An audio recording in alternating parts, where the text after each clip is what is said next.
Hello,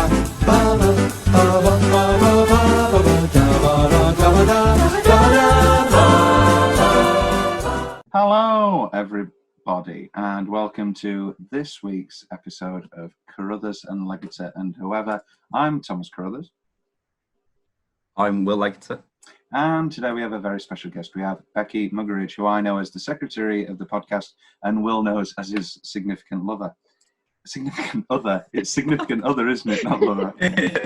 Anyway, so Becky, today we're talking about, it's in my top 10, so we would have got around to it eventually, but it's also in your top 10. So would you like to introduce us to today's wonderful film?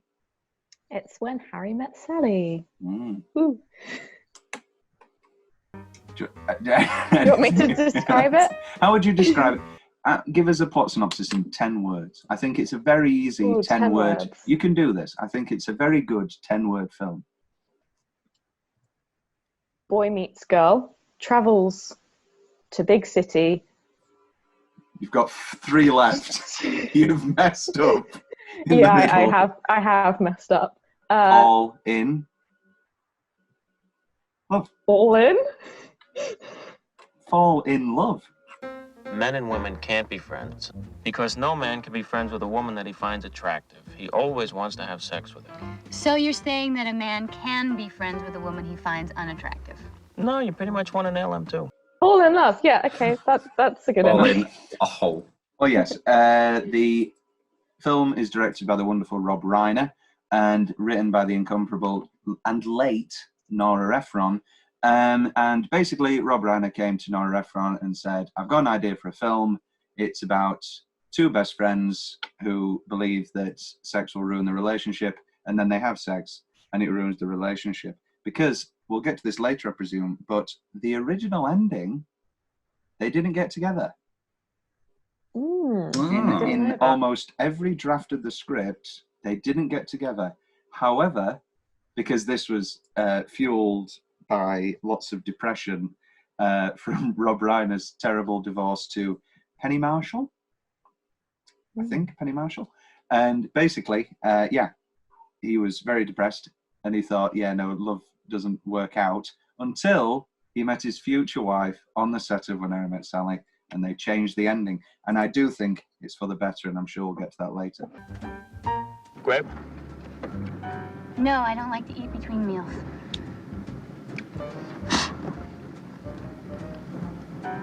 I'll roll down the window. So let's break down our first category, opening line Hall of Fame. I have the script here. It's one of the great scripts. I own it. The opening line. I was sitting with my friend Arthur Kornblum in a restaurant. It was a horn and hard art cafeteria, and this beautiful girl walked in. And I turned to Arthur and I said, Arthur, you see that girl? I'm going to marry her. And 2 weeks later, we were married. And it's over 50 years later, and we're still married. How does this rank for you two as one of the great opening lines? I love it. I wouldn't say it's like the most shocking or anything, but I feel like it very much sets up the movie. It's underrated. Nobody ever talks about this as one of the great opening lines, but it's pretty and it's because great. It's not the start of the story either. It's like that little interview, and the fact that it then curves around with kind of, you have these interviews randomly dotted throughout, and then you end on an interview as well, and it all makes sense. Which leads me to one of my new questions. Who was your favourite old couple in the movie? I've narrowed it down to 3. I know. Okay. What's your favourite old couple, Becky? It's the one where is it one of them starts talking and then the other one and then the other one finishes. Yeah.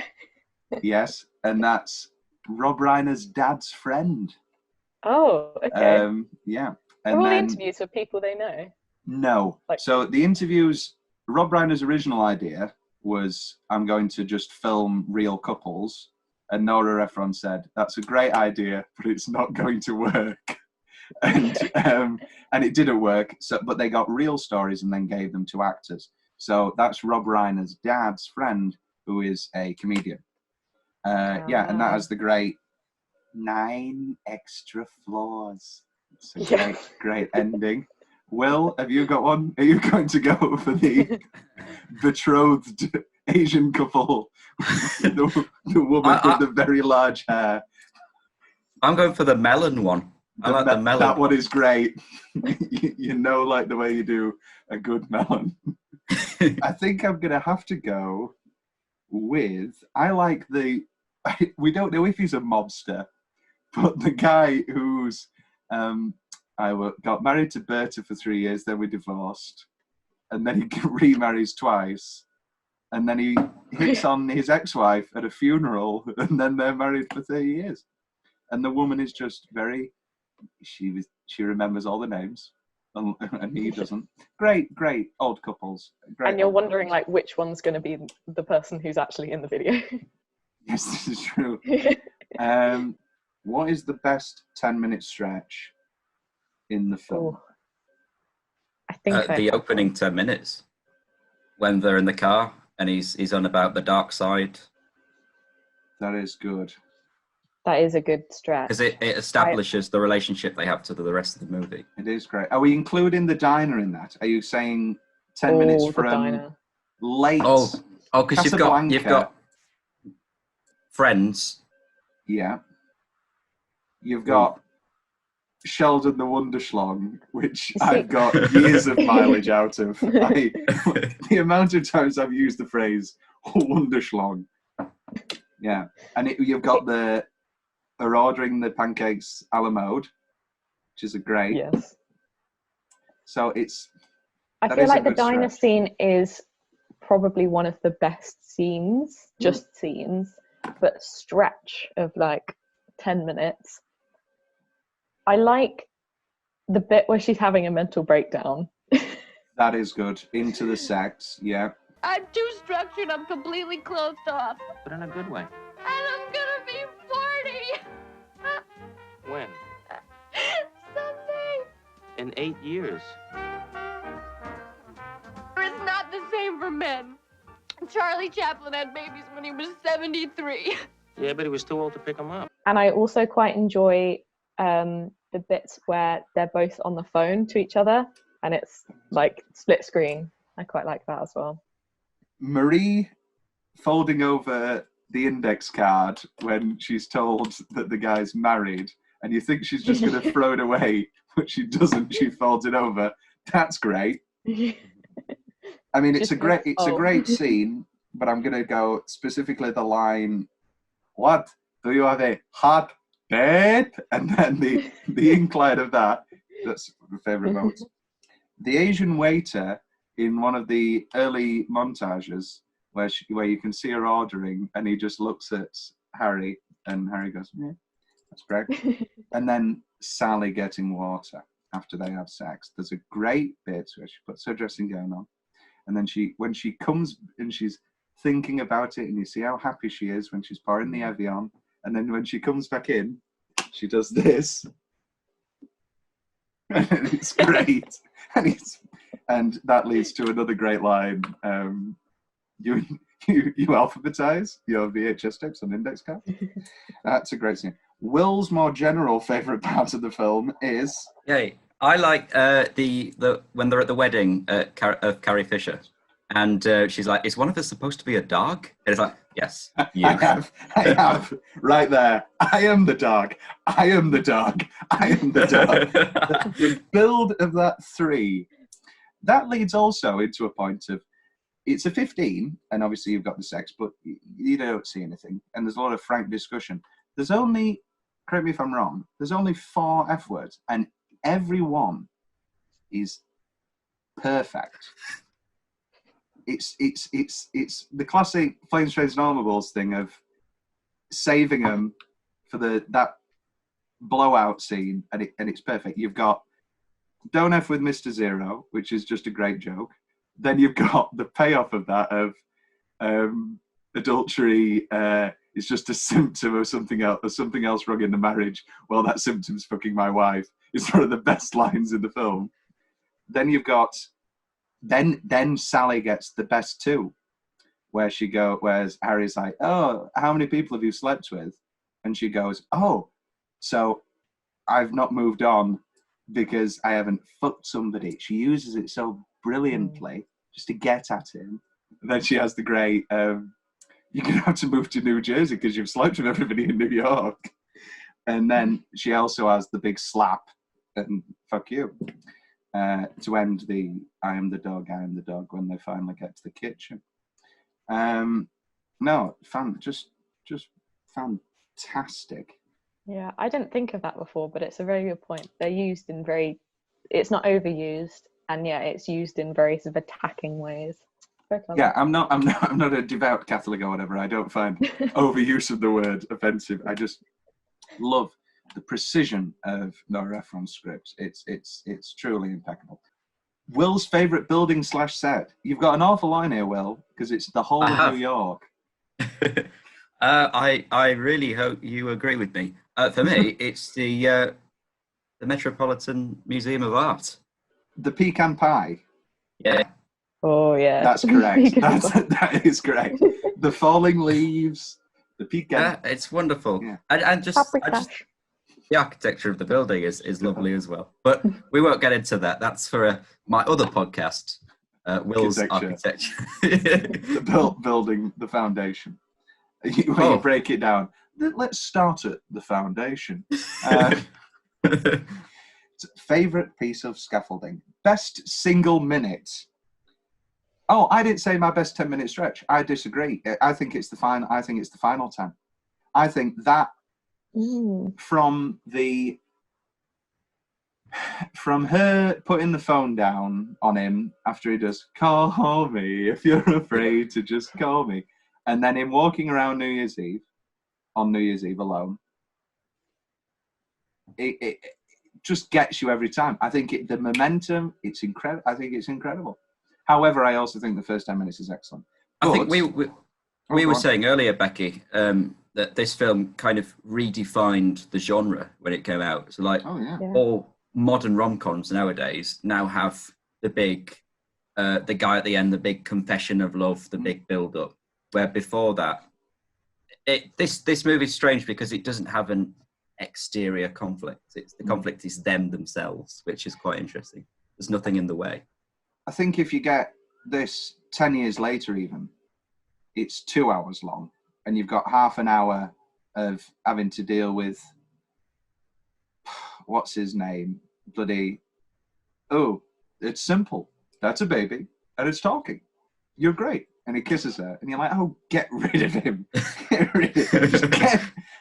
I just don't need 10 minutes of, and I did watch the deleted scenes, and there's a few that I would put back in, but at the end of the day, it's fine at 90, and you don't need any of that. The one I would put in is, there's a very short one where it's the night they've just had sex, and they go to sleep, and he just stays still and he doesn't hold her, which is one of the cruelest things. Watching it this time, I didn't realize how cruel he really is in that scene. That is mean. But then there's a deleted scene where it's just him, and he looks over at the alarm clock, and it's 4:06, and then he looks over at her, and he looks back at the alarm clock, and he's just got that dead. And I mean, we've got the dead expression already in the scene, but I think maybe another 30 seconds. It's either Sally's monologue of leaving Joe and the I Spy a Family. I also like how she goes, we were playing I Spy, I Spy a Mailbox, as if he doesn't know what I Spy is. And then I Spy a Family, which is just brilliant. And then the cold ceramic tile. That, that's the runner-up. The best single minute is Oklahoma in sharper image. Yeah. The ducks and geese and my spare scurry. And then the upholstery's brown. And she just doesn't get, she's not in tune. Genuine leather. However, my nitpick is, I do get it, obviously. There's someone with a few X's now. Well, no, one X. Now, obviously, even if they were with Ira, you're still going to get annoyed. You're still going to get like shook. But she's come in with this Ira guy who looks like, I don't know, Bela Lugosi Dracula, and he's got Meg Ryan on his arm, and she doesn't know. Helen doesn't know that they're just friends. I just don't. Are you saying that you would essentially pretend to be with Meg Ryan? No, I don't think he even needs to pretend. I think he plays it cool. Well, no, he plays it, but he does nothing to be like. He should be happy. He should be like, oh yeah, oh hello, Ira. Oh, pleasure to meet you. This is Sally. And I don't want to spoil. But at the same time, at this point, he's not like into Sally. Oh no, he is. Okay, let's have this debate. Oh. The line, you're the first woman I've never, what is it? You're the first woman I've never been, oh my God. You're the first, when they get back friends together. And it's like, you're the first woman friend I've had where I've just not wanted to have sex with you. That's not true at all. He is playing it cool. He is in love with Sally. He is in love with Sally for the whole film. I definitely. I think it starts off with him being intrigued. Like in the car, he's kind of like, we could just have sex. But then she's kind of like, no, I'm not interested. And he's like, oh, okay, fair enough. I'm off. Then like when they keep bumping into each other, he's sort of like, oh, maybe there is something there. But I do genuinely like believe that bit where he's like, and I don't want to have sex with you. And oh, this has sort of changed it slightly. Because that's why he has the whole blank expression after they do have sex. Because he's like, oh, this changes everything. Like, yeah. What do you think about this whole idea of them bumping into each other throughout the film? Do you think there's anything where he's forcing things? Is he planning to bump into her? Or is that the beauty of the film, that they are all just coincidences? It's only twice. I've heard people moan about this and be like, oh, it's stupid, it's so ridiculous. It's only twice. And it is like 5 years apart or something. Yeah, it's over a long enough period of time that it becomes believable. Because, if it, like, a lot of movies make it out like someone keeps bumping into someone within the same year, which in a city like New York or Chicago or London or something is just not realistic. Whereas, like, when it's over a longer period of time, you can kind of understand it. And the way that they play off each other, given it's been that period of time as well, is quite interesting. And then he has the great when he bumps into Helen. It's only 8 million people in this city. Of course, you're going to bump into your ex-wife. Because it's over like such a long period of time. Yeah. They change her hairstyle, and they do change like how she looks throughout the movie, which I think is such a clever little detail. Because as I say, I just feel like there's not enough films that are over that period of time. Yeah, I mean, I noticed it most because of like her hair, because it's very like, it becomes a lot more like. Every time her hair is great. What's the worst look? I'm going Airplane, where she's got that terrible bob. Yeah. And she's dressed like she's a hostess on the plane. I never got to say my favourite minute. Oh, sorry, Will. Well, it is the Oklahoma scene, but I was going to say my runner-up would be the airplane scene. That is great. Just because of when he says, oh, by the way, I'm married. It's heartbreak. Does he? Yeah, it very much throws off the film. You kind of think, oh, okay, well, this is over now. He has the great, I'm getting married. Yeah, she's a lawyer. Yeah. She's keeping her name. Yeah. Heartache. Do you see heartache there, Will? Heartbreak. Heartbreak. Yeah. Oh, on his end or hers? Both. He doesn't want to get married. He wants to get married to Sally. I don't think anyone's not at that point. In that scene. He does. No, because she's happy with Joe. No, I think that point is when it's upsetting for the viewer, because you watch it and you're like, oh, this whole film is supposed to be these two people falling in love, but they can't do that now because they're both like in happy relationships. So it's not upsetting for either of them as a person. like as people, but I think they're also both shocked by each other's situations, just because they weren't expecting it. But yeah, I don't think that's heartbreak for either of the characters. I think it's heartbreak for the viewer. What is the first book that Harry is seen reading? And he flips to the end. Your clue is it was Rob Reiner's next film. Misery. Misery is correct. He's got it. He's got it. Do I win a point? Yes, you can keep track. Skirts. When Harry says you should wear more skirts, you look great in skirts. That's correct. She does look great in skirts. I thought it was a question. No, it's just a comment. It's just a statement. But I quite like that. It's because at that time it was very much like women were, you know, Diane Keaton was becoming a big thing, like trousers and shorts and like sort of looking more like a man was the style. So it's almost implying that Harry's slightly like stuck in the past or slightly more like old-fashioned. But yeah, just an interesting comment. Going back to the best looks, Harry's best look for me is the big woolly white turtleneck jumper. From when he's reading Misery. That is a good look. Yeah. And he wears another one, and it's not exactly turtleneck when he's making the carpet. When they're in the flat, yeah. Sewing it. They're both bent down. Yeah, and what's she wearing? Skirt, which is Sally's best look in the film, is the skirt and red jumper. However, and a bit of rouge as well. But also, she looks great in the New Year's. She looks great in everything. Meg Ryan is a great woman. Skirt's great. The diner scene, the second diner scene. Yes, this is my favourite minute. I didn't say mine either.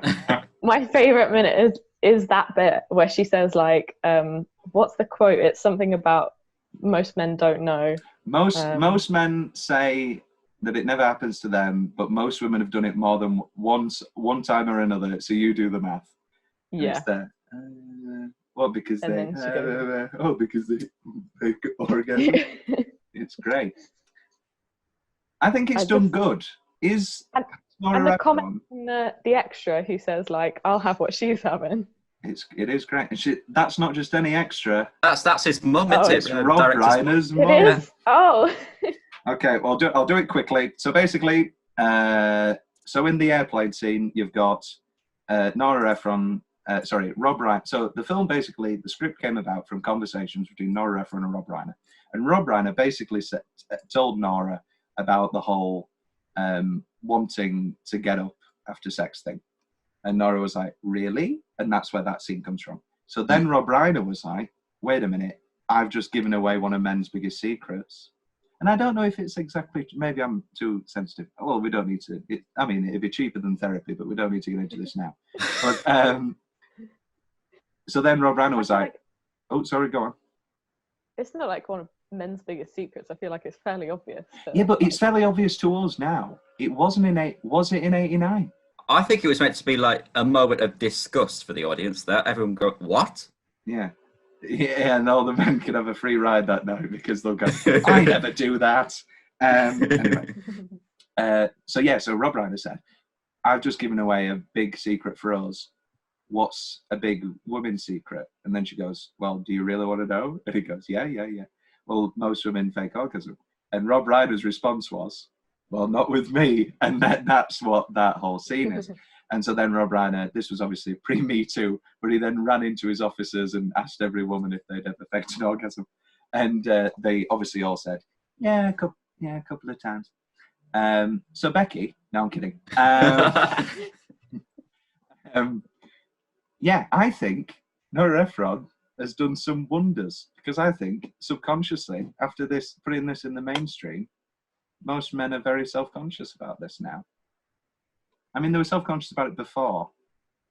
If we want to break this down, the point that Meg Ryan brings up is almost. I think that's more of a secret than the whole men not wanting to cuddle thing. Like, I feel like everyone.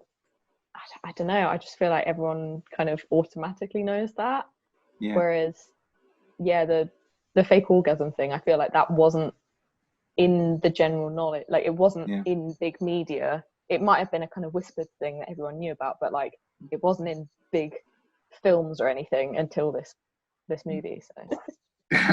Also, she really does not hold back on that impression.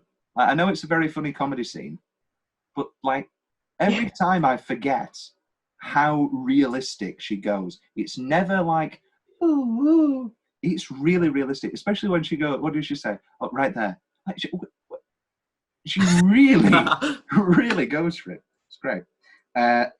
Cheek to Cheek, the first New Year's Eve, where they're dancing and they do the rotation and you see their faces both drop. Brilliant. Brilliant stuff. Great moment. Here's your quiz question. When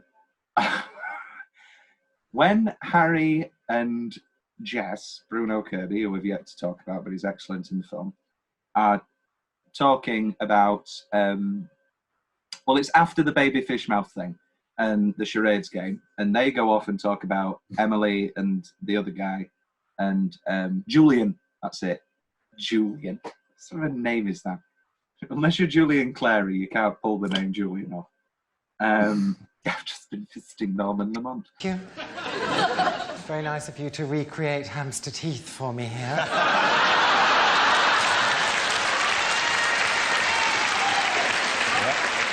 As a matter of fact, I've just been fisting Norman Lamont. Now, on Jess's wall is a poster. What is that poster for? I don't know. It's for a circus act called The Mighty Midget Magician. Why does Jess have a poster? Which set dresser thought we need to put some posters up? Oh, what about Casablanca? No. What about The Mighty Midget Magician? A faceless guy rips off your clothes, and that's the sex fantasy you've been having since you were 12. Exactly the same. Well, sometimes I varied it a little. Which part? What I'm wearing. You tell her about other women. Yeah. Like the other night. I made love to this woman, and it was so incredible. I took her to a place that wasn't human. She actually meowed. You made a woman meow? Go ahead. I don't like this one anyway, when she's crying on his jumper. Again, I've used that. Yeah. This might be the film where I have subconsciously quoted the most. Like, if I was to guess, I'd probably jump to, I don't know, Silence of the Lambs or something. But I think it's actually this. Like I say, that's why it's so good. Is because it's so realistic that it literally is like a genuine relationship, essentially, between two people.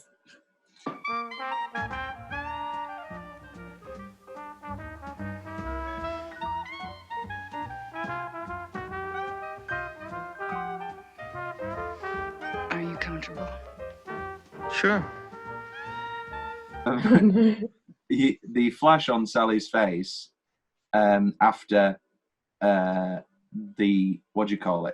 after they have sex, and yeah, when they're sitting in that like restaurant kind of thing opposite each other, and they're both sort of in silence. And then my favourite note is the end of this film, the harshest cut to black in any movie ever. The coconut cake, and then bang, ding, ding, ding, ding. Tears, and there was this very rich chocolate sauce on the side. Right, because not everybody likes it on the cake because it makes it very soggy. Particularly the coconut soaks up a lot of that stuff, so it's important to keep it on the side. Right. I partially agree, but also like I feel like it makes sense because those interviews are supposed to be like little snippets of their conversations, and like all of the others kind of end. I mean, like they kind of finish off, but yeah, it's like clips, so it makes sense. Would they genuinely end up together in real life?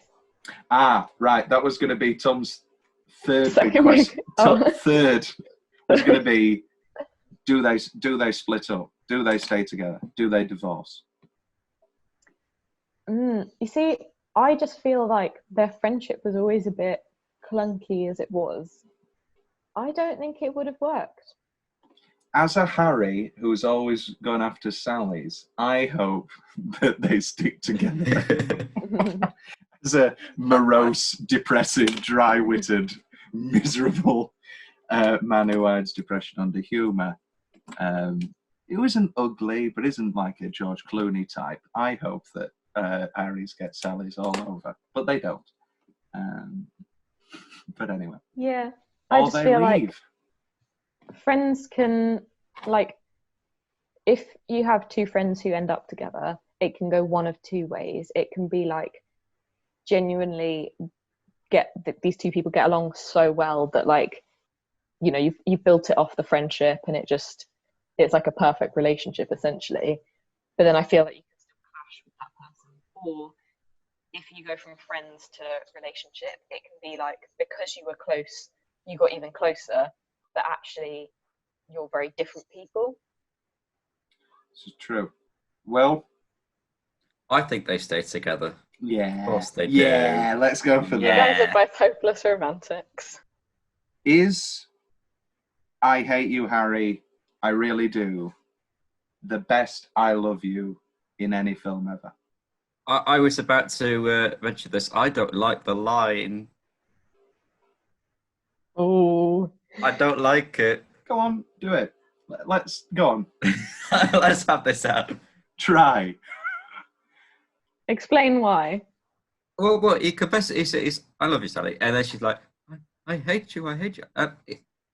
And then it's That's not true. It's not. They kiss straight after that, and that is not when they should kiss. Not straight away.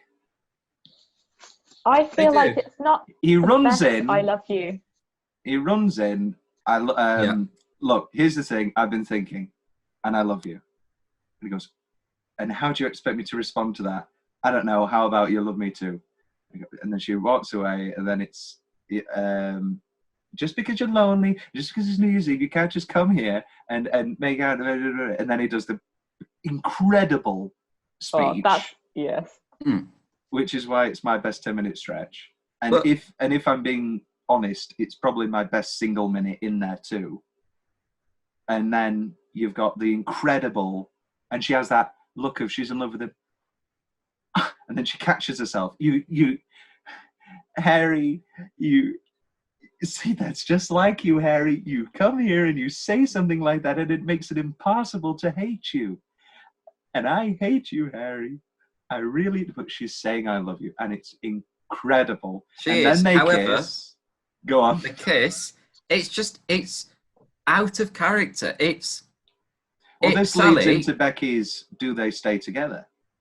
Like, is this a realistic? The fact that he then leans in to kiss her in order to cut her off, and then she realizes, oh, actually, no.